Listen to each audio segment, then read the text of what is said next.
Hello, welcome back to Thrive Yoga Fit Transformational Coaching. This is Erin.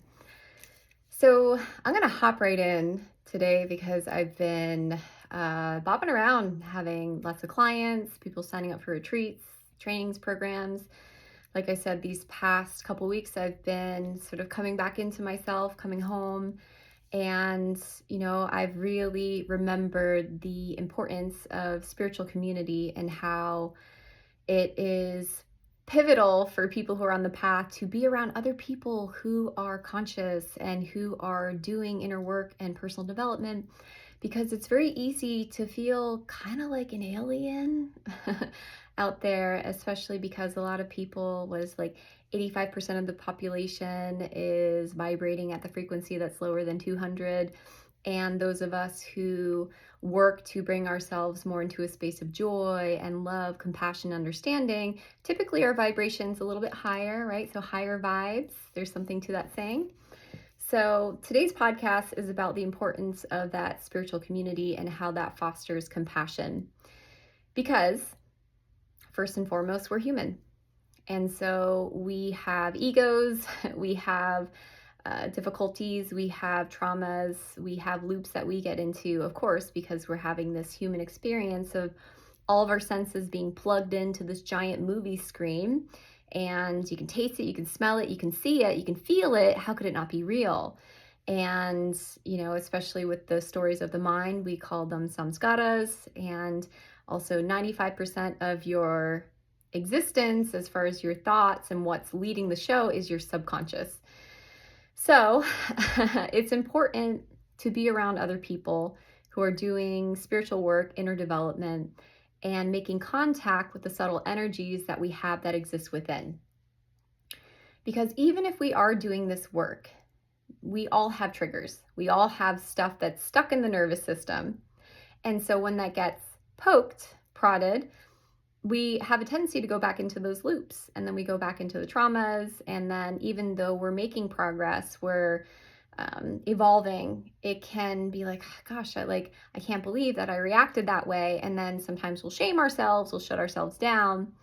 And I've found through years of being a coach and just working with people for, almost 20 years now, if you don't even include my movement arts career. So 20 years of working with people one-on-one, in groups, retreats, trainings, certifications, all these things, is I've heard so many stories of people, just battling through their stuff and trying to get over it. And I've seen all kinds of things like epiphanies, people blast open their heart, they become awake. And then what happens sometimes is, even after these big experiences where people come to me and say, Erin, oh my gosh, your program changed my life, and there's no way I'm going to go back to the way that I was.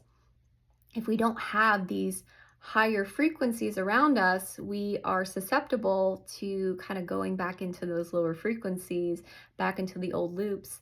And we go from our eyes wide open to then suddenly slowly going back down into the lower frequencies, battling ourselves constantly, whether it be battling the tension in our body or the emotional chitta vrittis in the mind, which is like the distortions.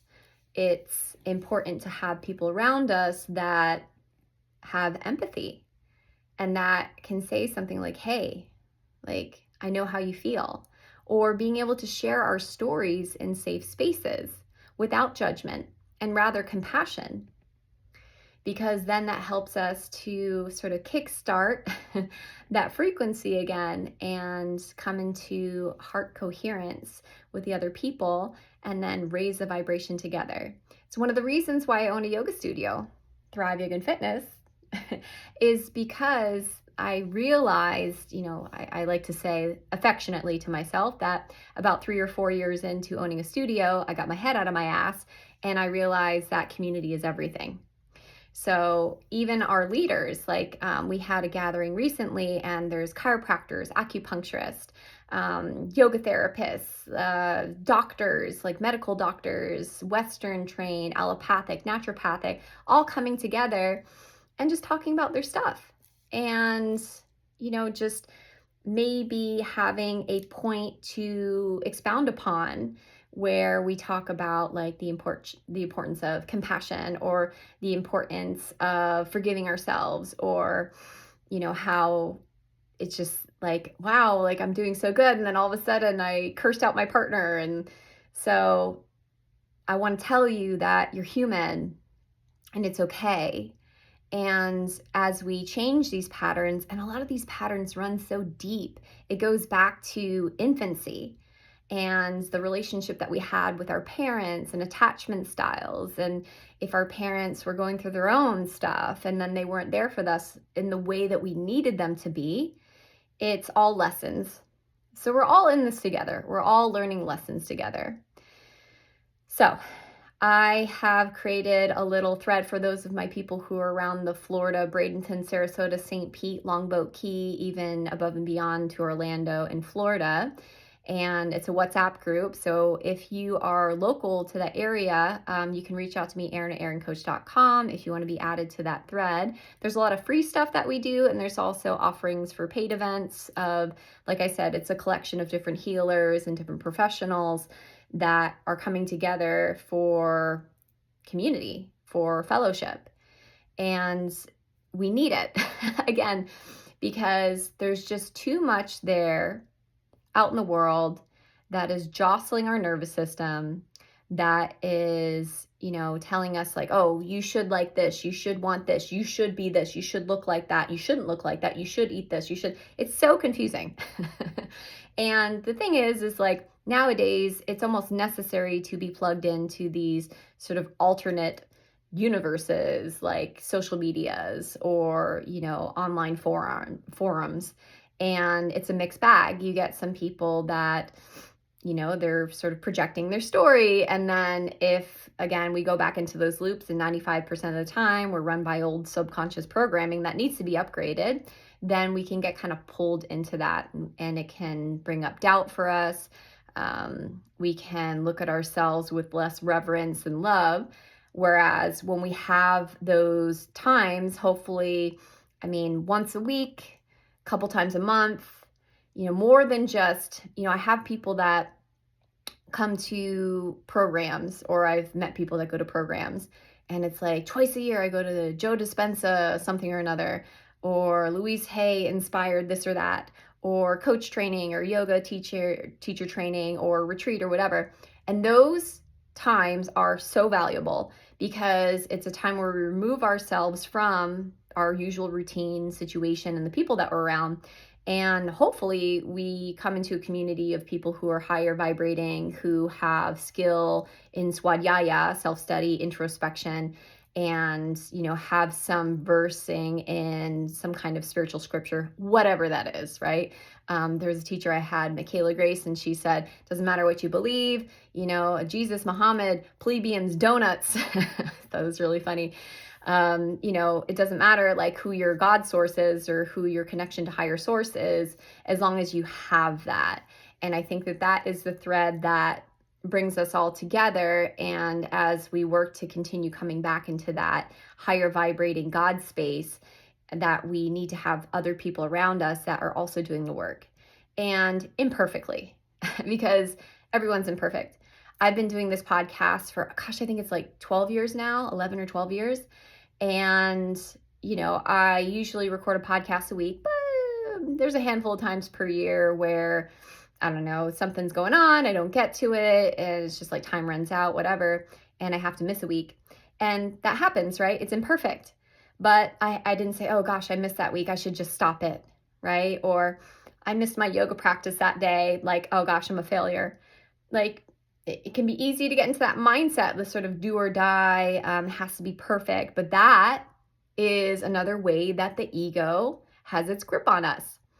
And I was discussing recently in one of my yoga classes, I think recently, it was actually yesterday, is there's the image of Shiva Nataraj where he is standing, he's doing the Ananda Tandava, sort of like the joyous dance of destruction. And he has his left arm covering the heart. He has his right arm in Abhaya Mudra. And he has his left leg up, the leg of grace. And then his right foot is not killing, but has one foot on the ego. because the mind is a wonderful servant, but a terrible master. And I'm sure that you've heard that quote before. So it's important for us to have spiritual community to come back to. It's important for us to have safe spaces where we can be imperfect, let it all out and say, you know what, I got so angry about that, or I can't believe that I did this.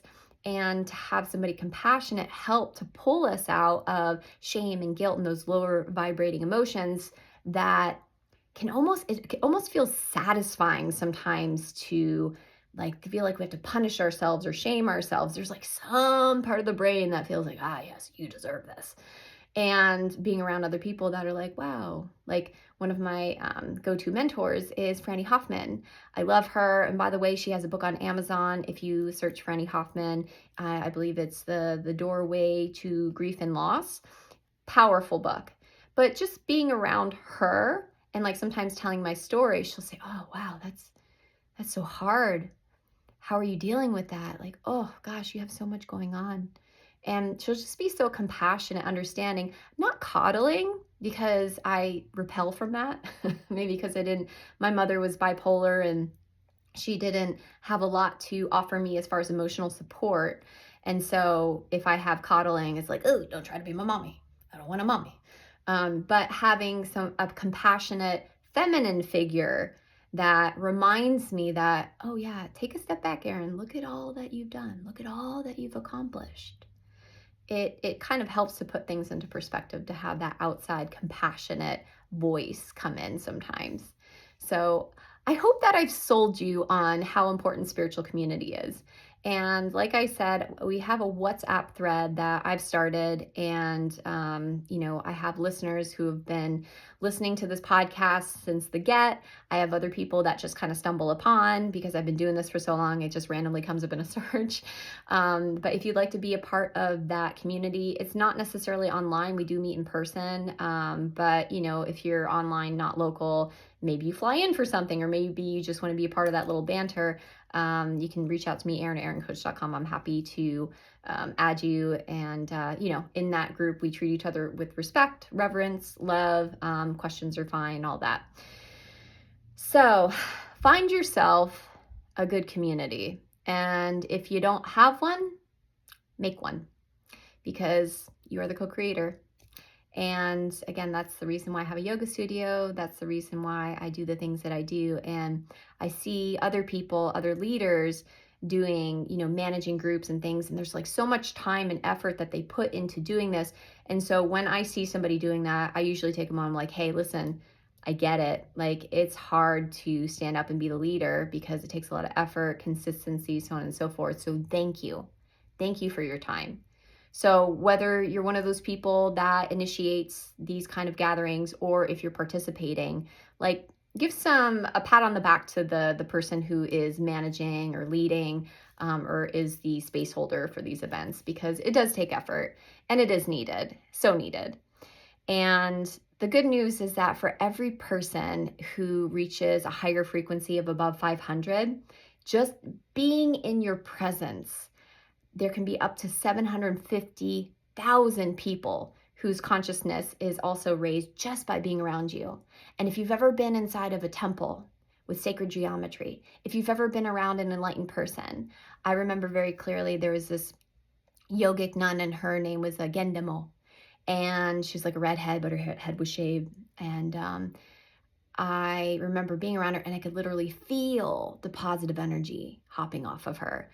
And just by being around her, I started breathing deeper. My nervous system regulated. So that is the power of doing this work. It's like you don't even have to do an effort as much, except for like the internal work, and then the external gains the benefit. So the best thing that you can do is work on yourself. So thank you so much. If you're listening to this podcast, I think that this qualifies as doing some inner work, certainly absorbing it, and then practical application in your life. That's super important too, because you can definitely collect a lot of books, have a library of podcasts and audiobooks.